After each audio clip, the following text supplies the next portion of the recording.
Antoine de Saint-Exupéry was a French writer, aviator, poet, and author raised in an aristocratic family. He fell in love with aviation at an early age after took his first airplane ride at the age of 12. He received his pilot's wings during his compulsory military service in 1922, around which time he also began to write. His adventures as a pilot would supply the inspiration for all of his literary endeavors, which culminated with the 1943 publication of the classic The Little Prince.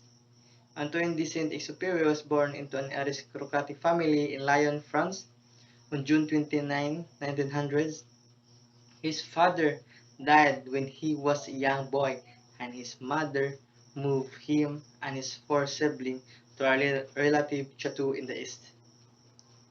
Saint-Exupéry enjoyed a mostly carefree and privileged life, and in 1912 he took his first trip in an airplane, an experience that would have profound and lasting expression on him. Beginning of aviation and writing careers, despite his disappointing rejection from the Naval Academy in 1921, Saint-Exupéry was given the opportunity to realize his dreams of flying during his compulsory was given the opportunity.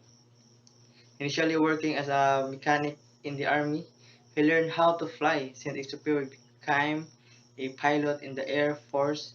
The following year, based in the North Africa, his engagement to a young woman resulted in Saint-Exupéry leaving the Air Force in 1922.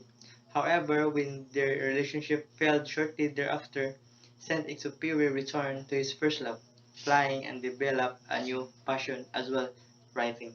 The Little Prince. Neither Saint-Exupéry growing literary success nor the disabilities resulting from several plane crashes could tear him away from his calling as a pilot. When World War II erupted, he became a military reconnaissance pilot until the German occupation forced him to flee France, relocating to New York City.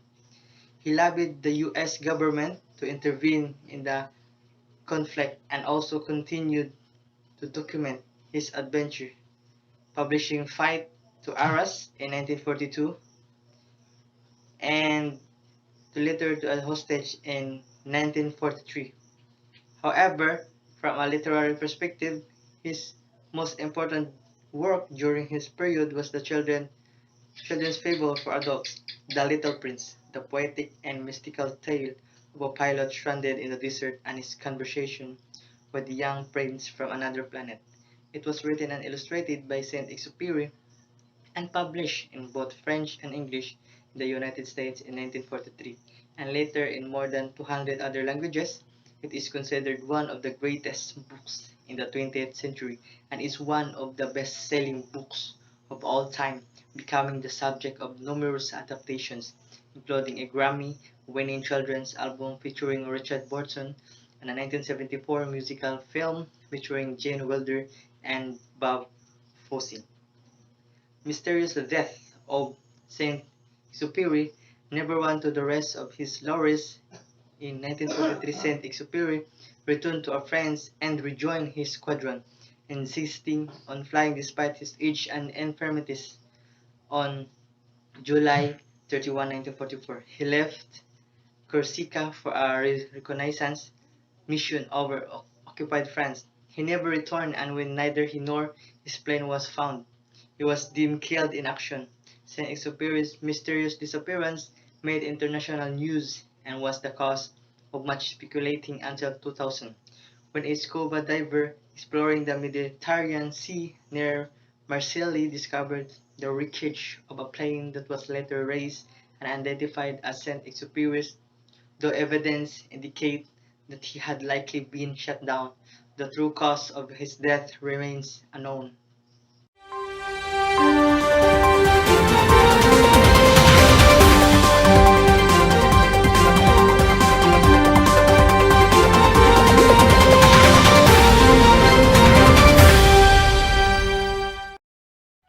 Characters of the story.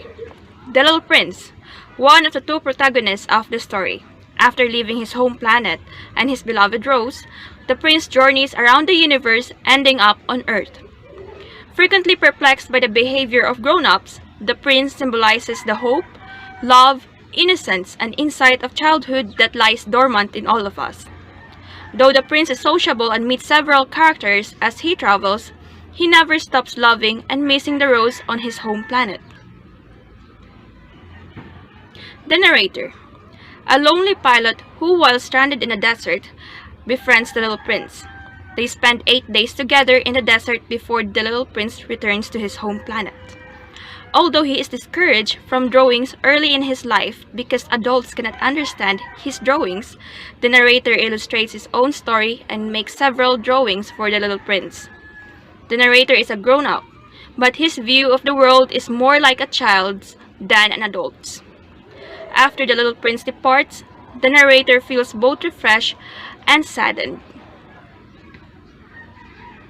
The rose, a coquettish flower who has trouble expressing her love for the little prince, and consequently drives him away. Simultaneously vain and naive, she informs the little prince of her love for him. However, she is too late to persuade him to stay home and not to travel. Throughout the story, she occupies the prince's thoughts and heart. The fox. Although the fox asks the little prince to tame him, the fox is in some ways the more knowledgeable of the two characters, and he helps steer the prince towards what is important in life. Before they say goodbye, the fox told the little prince his secrets, which we can sum up into 3 important lessons. First, only the heart can see correctly what the eyes cannot see. Second, the prince's time away from his home planet has made him appreciate his rose more. And lastly, love entails responsibility. The snake, the first character the prince meets on Earth, who ultimately sends him back to the heavens by biting him. And a constant enigma, the snake speaks in riddles and evokes the snake of the Bible, which incites Adam and Eve's eviction from Eden by luring them into eating the forbidden fruit. The baobabs. Baobabs are harmless trees on Earth, but pose a great threat to smaller planets like the little prince if left unchecked. They can squeeze whole planets into smaller pieces with their roots. Although baobabs have no malicious opinions or intentions, they represent the grave danger that can befall to people who are too lazy or indifferent to keep a wary eye on the world around them. The king. On the first planet the little prince visits, he encounters a king who claims to rule the entire universe. While not unkindly, the king's power is empty.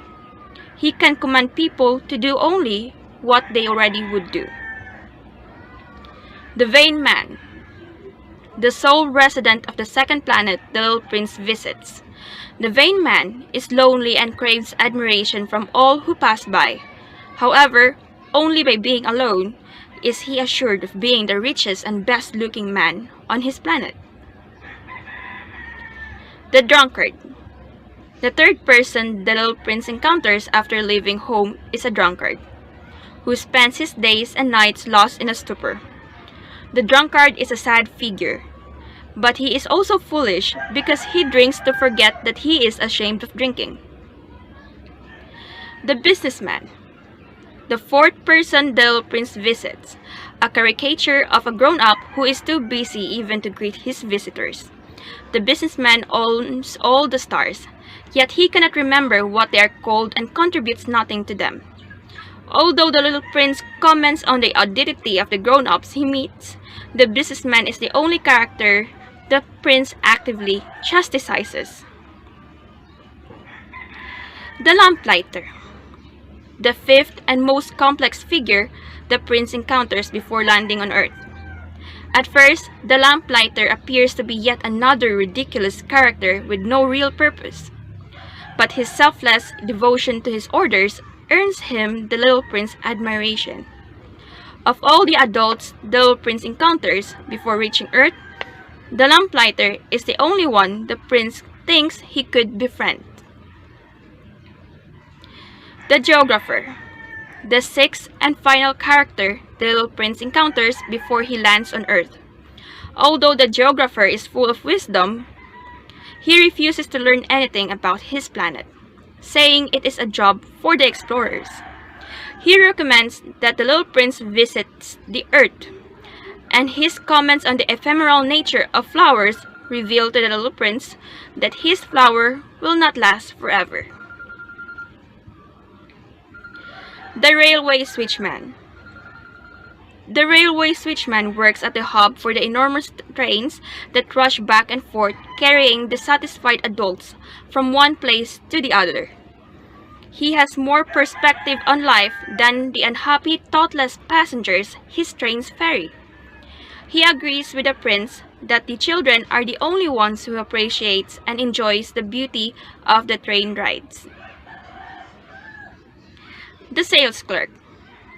The sales clerk sells pills that quench thirst because people can save up to 53 minutes a day if they don't have to stop to drink. He symbolizes the modern world's misplaced emphasis on saving time and taking shortcuts. The roses in the rose garden. The sight of the rose garden first leads the prince to believe that his flower is not, in fact, unique.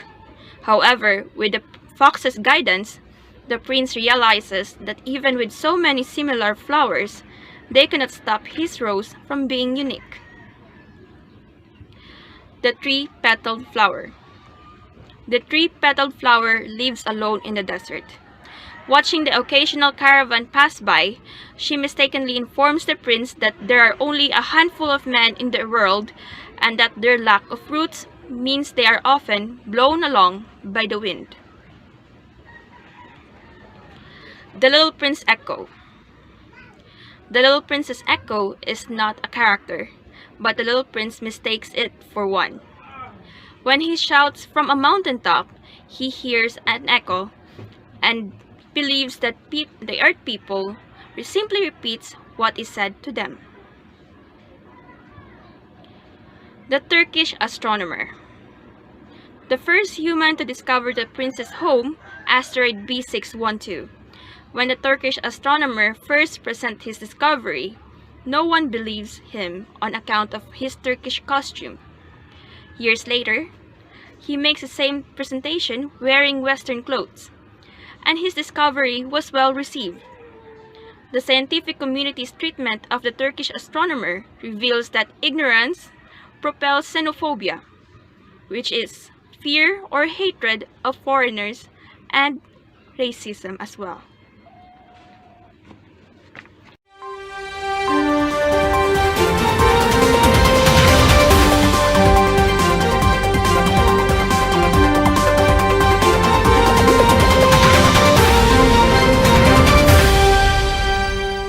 From his conversation with the little prince, the narrator relates that the planet the little prince comes from is only the size of a house.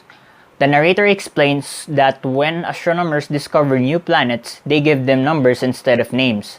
The narrator is pretty sure that the little prince lives on asteroid B612, which was first sighted by a Turkish astronomer in 1909. The astronomer's presentation of his discovery was ridiculed at the year's International Astronomical Congress because he wore traditional Turkish clothes. After a Turkish dictator ordered all his subjects to begin wearing European clothing, the astronomer presented his report again in 1920 and was well received. The narrator insists that he is telling us the details about the prince's planet only to satisfy his grown-up readers. He says that grown-ups can understand only facts and figures. They never wonder about essential qualities like beauty and love. Grown-ups decide what is beautiful by measuring how old the person or how much a house costs. To believe in the existence of the little prince, grown-ups need more proof than simply being told that the prince asked the narrator to draw him a sheep. They demanded further, quantifiable proof of the little prince's existence. The narrator also mentions that he wants his book to be read carefully, as it has been very painful for him to recollect these memories of his little departed friend. The narrator worries that he is growing old, and he writes and illustrates his story so he will not forget the little prince. Drawing the pictures in particular reminds the narrator of what it's like to be a child. He acknowledges, however, that he cannot see through the walls of boxes because, like all humans, he has had to grow old. Each day, the pilot learns a bit more about the little prince's home. On the third day of the little prince's visit, he finds out that the prince wants the sheep to eat the baobab seedlings that grows on his planet. Baobabs are gigantic trees whose roots could split the prince's tiny planet into pieces. The little prince notes that one must be very careful to take care of one's planet, since all planets have good plants and bad plants.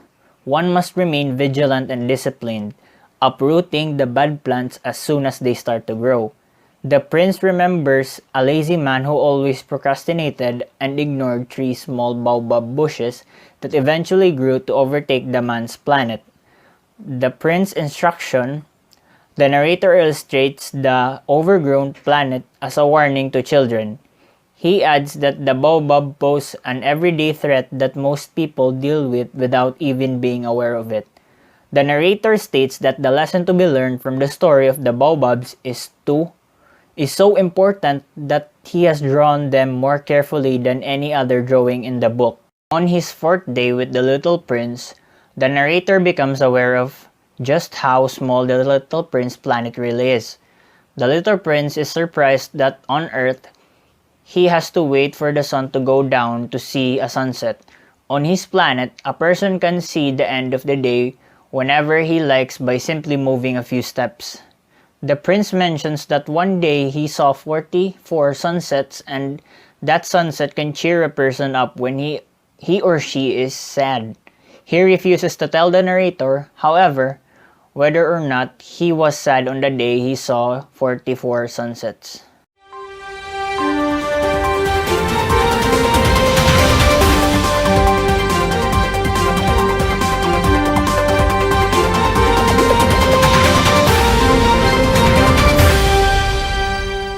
I'm Kyle Mascareñas, one of the reporters of group number 8. Chapter 7.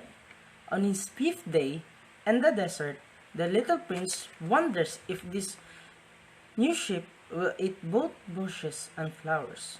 The pilot, who is trying to repair his plane, replies, "Ship will eat anything." And the little prince asked him, "What use of a flower's thorns if they don't protect the flower?" The pilot prostrated with his engine and worried by his lack of food and water, yells that he is too busy with serious matter to answer the prince's questions. Furious, the little prince accuses the pilot of acting a grown-up instead of seeing what's really important. The little prince argues that if a truly unique flower exists on a person's planet, nothing is more important than wondering if a sheep will eat that flower.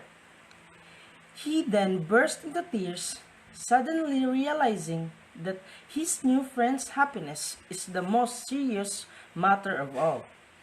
The narrator cradles the little prince in his arms and comforts him by assuring the little prince with his flower will be fine. He offers to draw a muzzle for the sheep. Chapter 8. The prince tells the narrator all about his flower.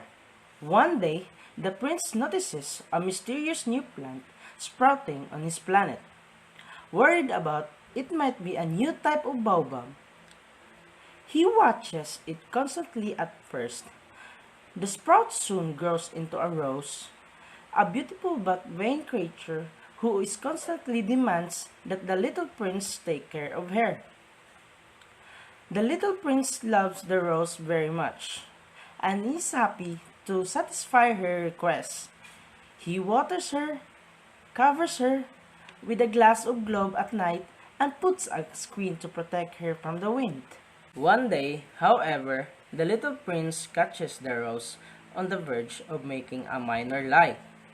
The rose says, "The prince, where I come from." even though she grew from a seed on the Little Prince planet and therefore does not come from anywhere. The rose's lie makes the prince doubt the sincerity of her love. He grows so unhappy and lonely that he decides to leave his planet.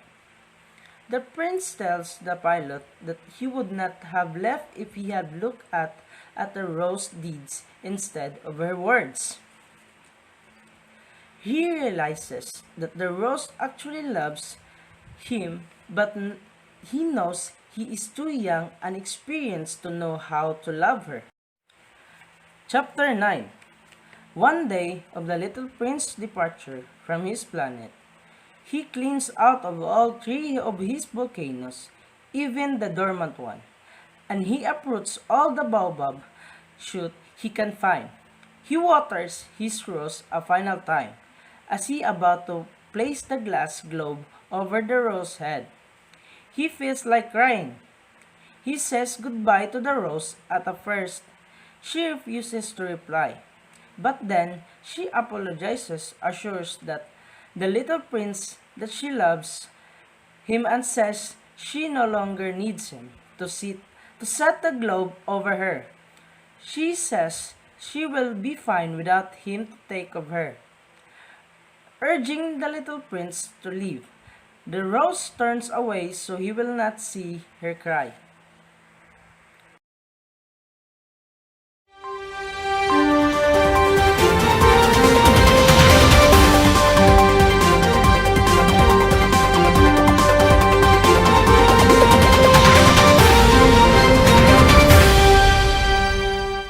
The little prince visits a fourth planet, which is occupied by a businessman so immersed in numerical calculation that the man hardly acknowledges the little prince. The little prince, who never lets a question go unanswered, repeatedly asks the businessman what he is doing.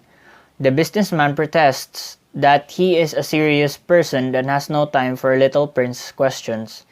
Exasperated by the little prince's persistence, the businessman eventually explains that he is counting those little golden things that make lazy people daydream, which the prince eventually identifies as stars.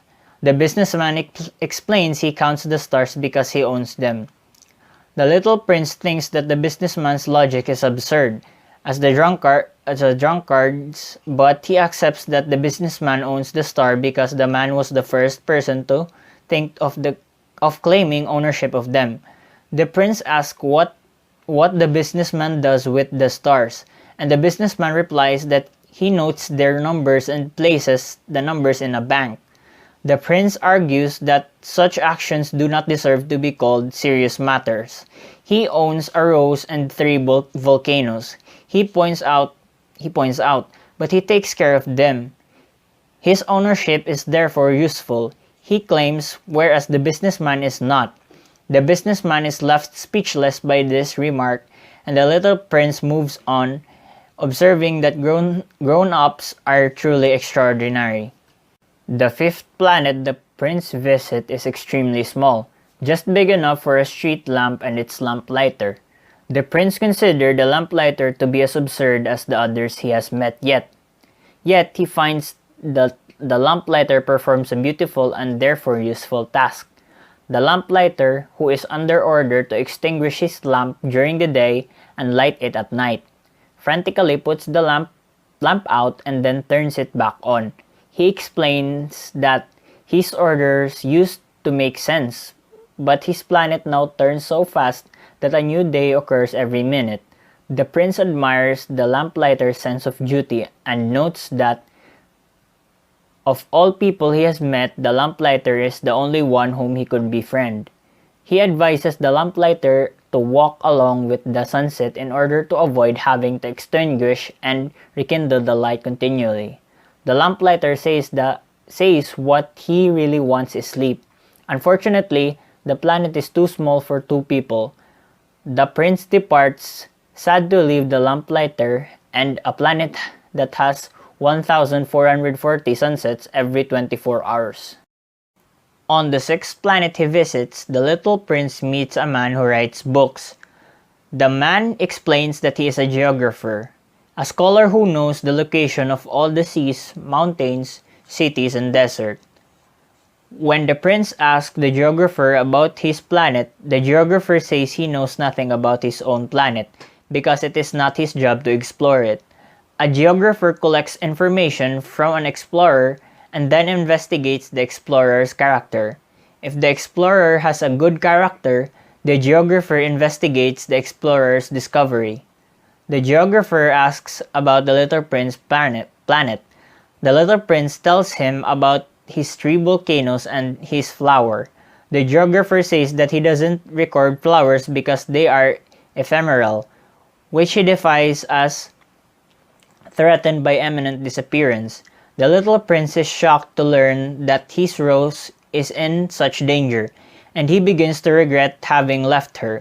He asks the geographer where he should go next, and the geographer tells him that Earth has a good reputation. Thinking of his rose, the little prince departs for Earth.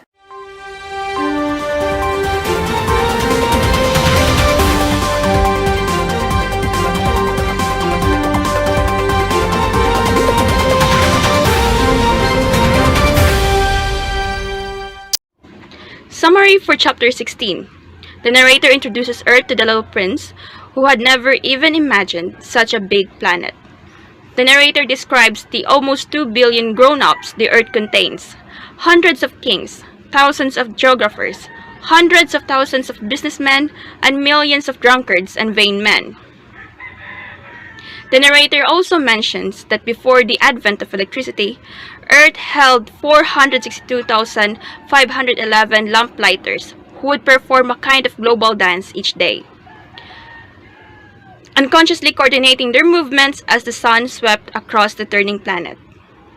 Only the lamplighters at the North and South Poles were not part of this choreography, since they had only to work twice a year. Summary for Chapter 17.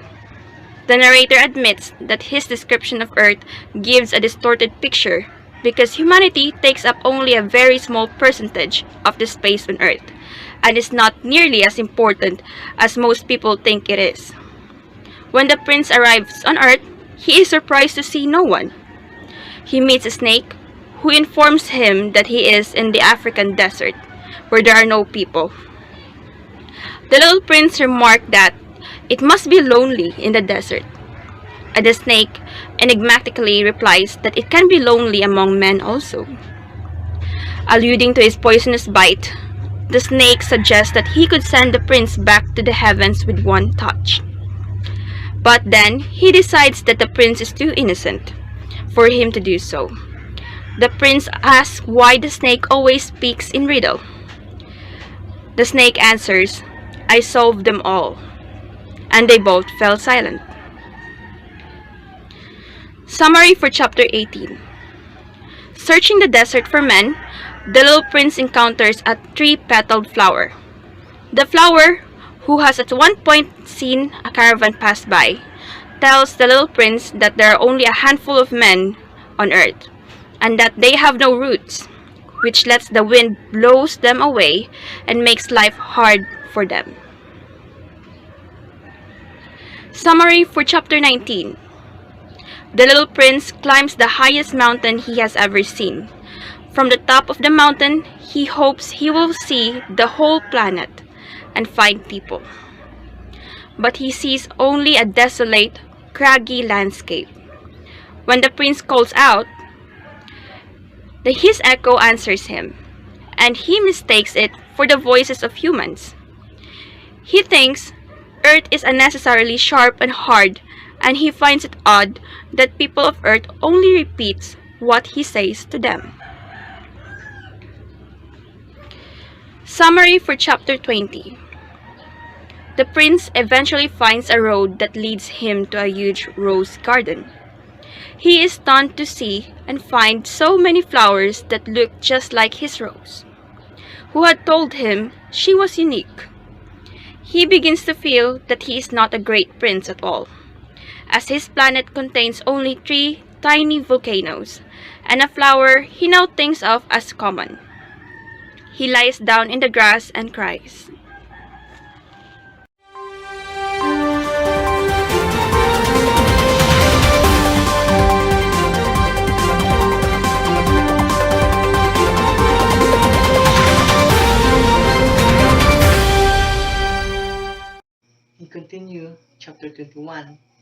As a prince cries in the grass, a fox appears. The prince asks the fox to play with him because he is unhappy. The fox replied, the prince needs to tame him. The prince does not understand the word tame, and the fox explains that it means to establish ties. The fox says that at the moment he and the prince mean nothing to each other. However, if the little prince tames the fox, they will need each other, and each will become unique and special to the other. The little prince says he thinks he has been tamed by a rose, and he lets slip that he is from another planet. At first, this fact excites the fox, but he loses interest when it turns out that the little prince planet has no chickens. The fox explains that his life never changes. He hunts chickens and people hunt him. He says that if the prince tames him, he will have footsteps to look forward to rather than run from. The prince's golden hair will make the fox view the grain fields come alive because the golden wheat will remind him of his friend. The little prince is apprehensive and first. He says he does not have much time and that he is looking for friends. The fox says that if the prince wants a friend, he will have to tame the fox. The prince asks how such a thing is done, and the fox coquettishly takes him through the ritual. He explained that the rites and rituals are important because they allow certain moments to stand out from all the others. The prince tames the fox, but when the time comes for the prince to go, the fox says he will whip. The prince explained that it the fox's fault for insisting they become friends. The fox says that he knows that it all been worthwhile because he can go appreciate the wheat fields. The fox tells the little prince to visit the rose garden again so he can see why his rose is so special. The fox says he will reveal a secret when the little prince returns to say goodbye. At the garden, the little prince realized that even though his rose is not a unique type of flower, she is unique to him because he is cared for her and loved by her. He tells the roses that his rose is like the fox. He is tamed here and cared for her, and now in his eyes she is the only rose. The prince then returns to say goodbye to the fox. The fox tells him the threefold stock secret, the only the heart can see clearly because the eyes miss what is important. That the time the prince has spent on his rose is what makes his rose so important, and a person is forever responsible for what he is tamed. Chapter 22. The prince continues his journey and meets a railway switchman, a worker who changes trains from one track to another. As the trains roll by, the switchman explained that the train shuttle people from one location to another. The prince asks the switchman if people are moving because they are unhappy, and the switchman explains that people are always unhappy with wherever they are. The prince asks if the people are chasing something, and the switchman replies that the people aren't chasing anything at all. He adds that only the children press their faces against the train windows and watch the landscape it rushes by.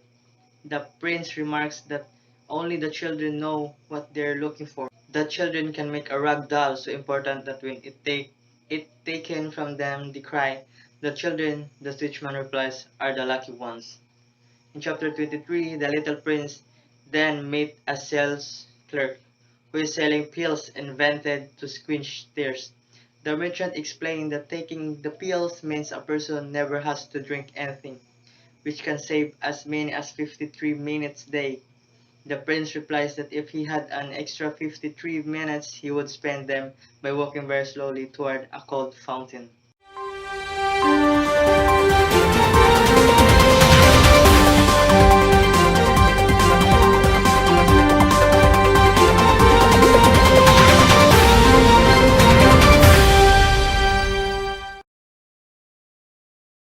By the time the little prince finishes the story of his travel, the pilot has been stranded in the desert for 8 days and has run out of water.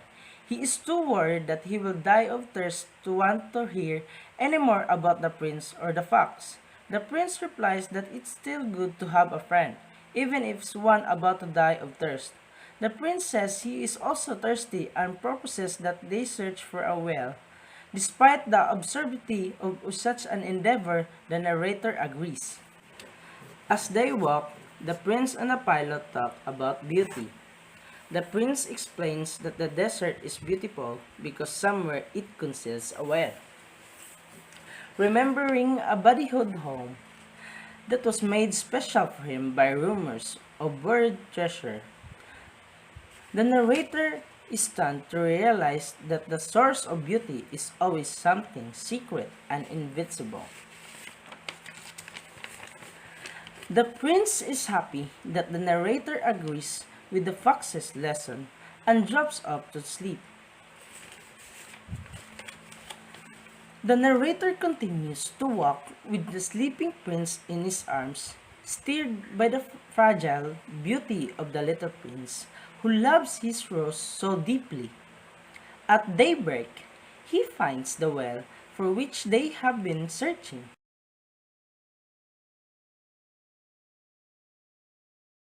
The narrator and the prince hoist the water from the well, which looks like a village well, unlike anything one would expect to find a desert. As they drink, the narrator is struck by the sweetness of the water, which revives the heart like a good feast, and which is made by a special its setting in the same way that a Christmas present is made special by the celebration that surrounds it. He and the prince agrees that men on earth lose sight of those things for which they are looking. People on earth raised 5,000 roses when they could find what they really want in a single rose or drop of water. But people look with their eyes instead of their hearts, the prince remarks. The prince reminds of the narrator of his promise to draw a muzzle for the prince's sheep. When the narrator takes out his drawings, the little prince good-naturedly laughs at their primitiveness, but says that children will understand them. As the narrator gives the prince the drawing of the muzzle, he realizes that the prince has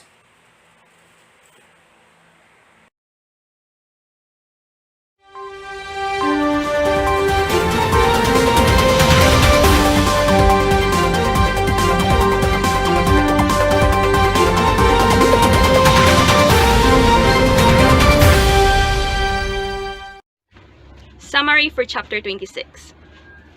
The following day, the pilot returns from fixing his plane to see the little prince sitting on the wall of a ruin beside the well. The prince is discussing plans for that evening with someone who cannot be seen, and the topic of poison is mentioned. The prince asks his unseen companion to leave so that the prince can get off the wall. And when the narrator looks down, he sees a snake. It is the same snake who greeted the prince when he first arrived on Earth. The narrator draws his gun, but the snake already escapes, and the narrator is left to take care of the prince, who is pale and frightened. The prince congratulates the pilot on having fixed his plane, and when the narrator asks the prince how he knows about his plane, the prince says only that he will be going on a much longer, more difficult journey. The prince says he will be even more afraid that night and tries to console the narrator by pointing to the stars and saying they will all have a special, unique meaning for the narrator, now that he knows someone who lives among them. Then the prince becomes serious again and asks the pilot not to accompany him that night. The prince cautions that it will look as if he is dying. Also, he does not trust the snake to stop at just one bite and is worried that the snake would bite the pilot as well. That night, the little prince sneaks off by himself, but the narrator catches up and refuses to abandon him. The prince assures the narrator that he will be fine, that his dead body will just be an empty shell, too heavy for the prince to take to the heavens with him. The narrator is not convinced, and even when the prince grows less certain of his reasoning and finally breaks down in tears, growing more frightened, the little prince explains that his rose needs him and then falls silent. The snake strikes at the prince's ankle and he falls so gently that he does not make a sound. Summary for chapter 27. 6 years later, the narrator reflects on the fate of his friend. He knows the prince made it back to his home planet. Because the morning after the snake bit the prince, he could not find his body. The narrator's friends are glad to have him back again. And when he looks at the stars at night, he hears the sound of many tiny bells. The narrator worries, however, since he forgot to draw a strap on the ship's muzzle, which means it may eat the rose. He sometimes reassures himself that the prince would not let such a thing happen. But then he thinks that accidents can happen, and the sounds of bells turns into the sound of tiny tears. He admits that his emotions are a puzzle, as they certainly are for all of us, who also love the little prince. All the same, when he looks up at the sky, the question of whether the ship has eaten the rose or not has changed the way he sees everything. He remarks rather incredulously that a grown-up will never understand this concern. In a short epilogue, the narrator shows the same illustration of the desert landscape he showed in chapter 26. Only he leaves out the prince. He calls his final picture the saddest and loveliest landscape in the world. He asks us to keep an eye out for this landscape if we ever are in the Sahara, and to linger under the stars for a while if we do see it. He also asks us to lessen his sadness by sending immediate word if we happen to see and meet the little prince.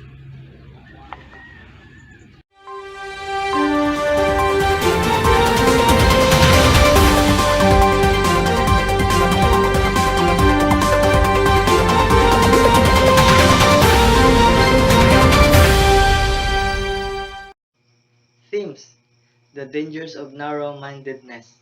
The Little Prince exposes the ignorance that accompanies an incomplete and narrow-minded perspective. In chapter 14, for example, when the Turkish astronomer first presents his discovery of asteroid B612, is ignored because he wears traditional Turkish clothing. Years later, he makes the same presentation wearing European clothing and receives resounding acclaim because the three-petaled flower discovered in chapter 16 has spent its whole life in the desert. It incorrectly reports that Earth contains very few humans and that they are ruthless, drifting people. Even the protagonists of The Little Prince have their moments of narrow-mindedness.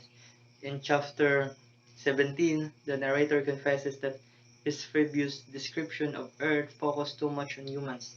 In chapter 19, the little prince mistakes the echo of his own voice for that of humans and falsely accuses humans of being too repetitive. Such quick judgment, the story argues, lead to the development of dangerous stereotypes and prejudices. They also prevent the constant questioning and open-mindedness that are important to a adjusted and happy life. For the most part, the Little Prince characterizes narrow-mindedness as a trait of adults. In the very first chapter, the narrow draws a sharp contrast between the respective ways grown-ups and children view the world. He depicts grown-ups as imaginative, dull, superficial, and stubborn, sure that their limited perspective is the only possible. He depicts children, on the other hand, as imaginative, open-minded, and aware of and sensitive to the mystery and beauty of the world.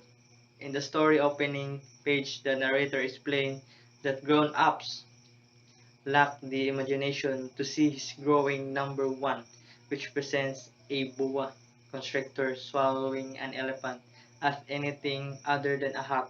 As the story progresses, other examples of the blindedness of adults emerge. As the little prince travels from planet to planet, the six adults he encounters proudly reveal their character traits, whose contradictions and shortcomings the little prince then exposes. The little prince represents the open-mindedness of the children. He is a wanderer who relentlessly asks questions and is willing to engage the invisible, secret mysteries of the universe. The novel suggests that such inquisitiveness is the key to understanding and to happiness. However, the little prince shows that age is not the main factor of separating grown-ups from the children. The narrator, for example, has aged enough to forget how to draw, but he is still enough of a child to understand and befriend the young, parent little prince. Enlightenment through exploration. As the critic James Hagen points out, each of the novel's main characters hungers for both for adventure, exploration of the outside world, and for introspection, exploration within himself. It is through his encounter with the lost prince in the lonely, isolated desert, the friendless narrator achieves a newfound understanding of the world.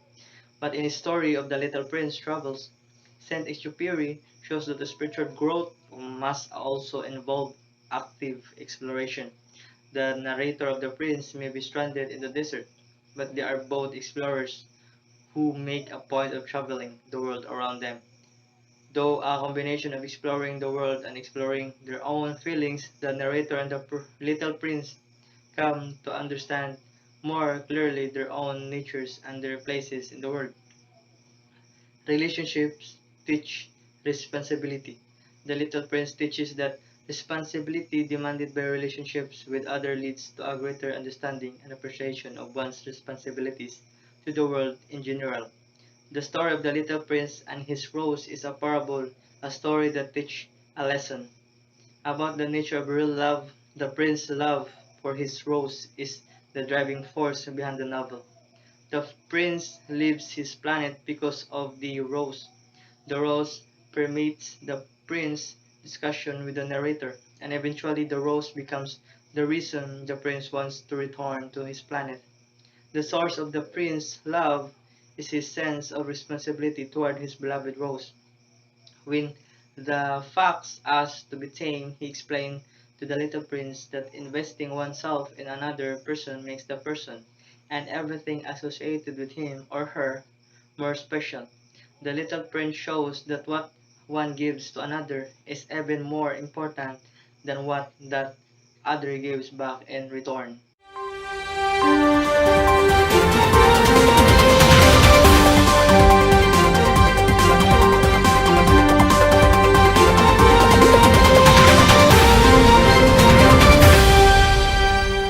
Motifs. Motifs are recurring structures, contrast, or literary devices that can help to develop and inform the text's major themes. Secrecy. At the heart of The Little Prince is the fox's bold statement that anything essential is invincible to an eye. All the characters of The Little Prince encounters before coming to Earth eagerly to openly explain to him everything about their lives. But the little prince finds out that on Earth all true meanings are hidden. The first character to greet him on Earth is the snake, who speaks up only in riddles. In subsequent chapters, the narrator and the little prince frequently describes events as mysterious and secret. The choice of words is crucial to the book's message. To describe the mysteries of all lives as puzzles of questions would imply that answering them is possible. The fact that events on Earth are cast mysteries suggests that they never can be resolved fully. However, this idea is not as pessimistic as it might seem. The novel asserts that While many questions in life remain mysteries, exploration of unknown is what counts, even though does not lead to definite answers. The narrator's drawing. The narrator's illustration of his story emphasizes Saint Exupéry's belief that words have been limited and have many truths defy verbal explanation. The narrator places drawing into a text at a certain point to explain his encounter in the desert, and although his illustrations are simple, they are integral to understand the novel.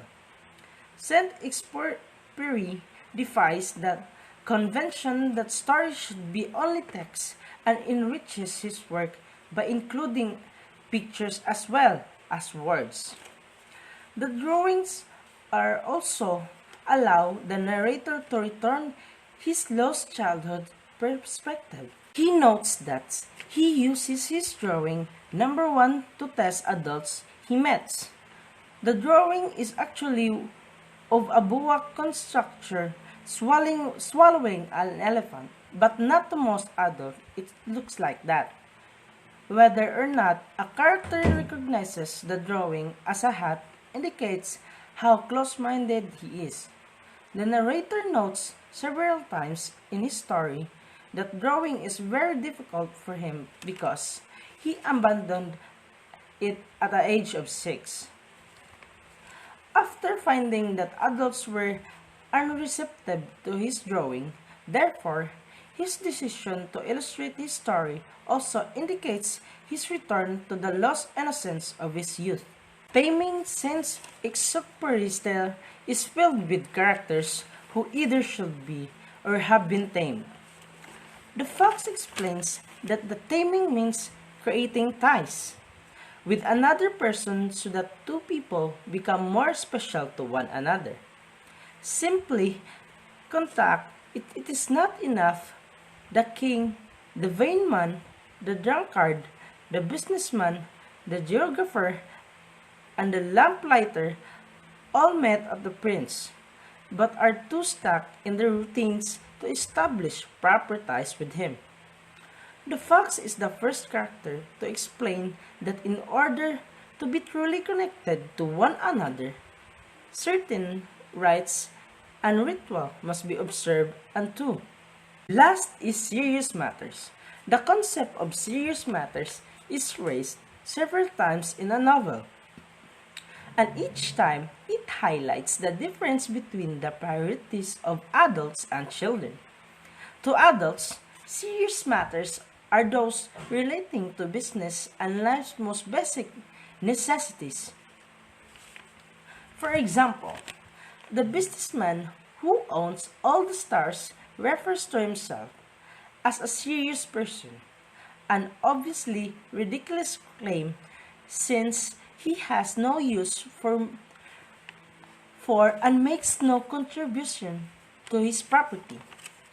Even the narrator expresses an understandably desperate claim that fixing his engine is more serious than listening to the prince's stories.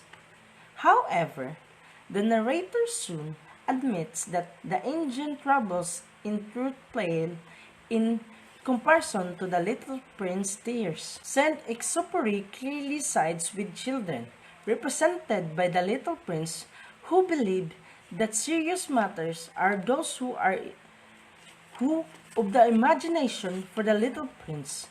The most serious matter of all is whether the sheep the narrator has drawn for him will eat his beloved rose. As the story progresses, the narrators understand the importance of the little prince's worry. The narrator responds with compassion to the prince's concern about the sheep from the beginning, setting his tool aside and rushing to comfort the prince in chapter 7, when the little prince cries out of the question of whether his sheep eats his rose is much more important than the narrator's plain. However, in his final comment, the narrator says that the question of the sheep and the flower is so important that it has changed his view of the world, revealing that he has understood the question's importance himself.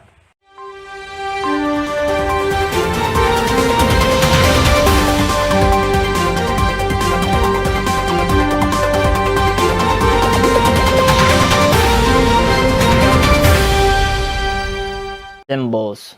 First is the stars. As a pilot, the narrator attaches importance to stars because he depends upon them for navigation. After the narrator meets the little prince, he finds the stars hold new meaning for him because he knows that the prince lives among them. The stars in the little prince also symbolize the far-off mystery of heavens, the immensity of the universe, and at the end, the loneliness of the narrator's life. The narrator's final drawing, which accompanies his lament of his loneliness, is of a single star hovering over the desert landscape in which the prince fell. In this one image, the presence of the star both highlights the prince's absence and suggests his lingering presence. The star is also a reminder of the large and densely populated universe beyond Earth that the prince recounted visiting. The next one is the desert. The novel is set in the Sahara Desert, a barren place ready to be shaped by experience. The desert is also a hostile space that contains no water and a deadly serpent. In this capacity, the desert symbolizes the narrator's mind, made barren by grown-up ideas. The narrator's mind slowly expands under the guidance of the little prince in the same way that the deadly desert slowly transforms itself into a place of learning, and once the well appears, refreshment. And then the next one is the trains. The trains that appear in chapter 22 represent the futile efforts we make to better our lot. The train rides are rushed voyages that never result in happiness because, as the switchman informs the prince, people are never happy where they are. Also, the trains rush at each other from opposite directions, suggesting that the efforts grown-ups make are contradictory and purposeless. Again, it is children who grasp the truth. They see that the journey is more important than the destination and press their faces hungrily against the windows as they ride, taking in the scenery. By the story's end, the drinking of water emerges as a clear symbol of spiritual fulfillment. The narrator concerns about running out of water after he first crashes into the desert mirror his complaint that he has grown old. Later, when he and the prince find the mysterious well, the water the narrator drinks reminds him of Christmas festivities. His thoughts of Christmas ceremonies suggest that his spirit and not his body is what truly thirsts.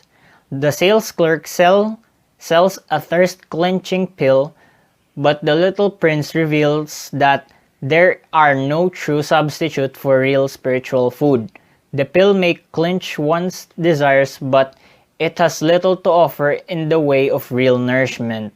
The prince declares that he would use the minutes saved by the pill for getting a cool drink of water, the only real spiritual fulfillment for which one can hope.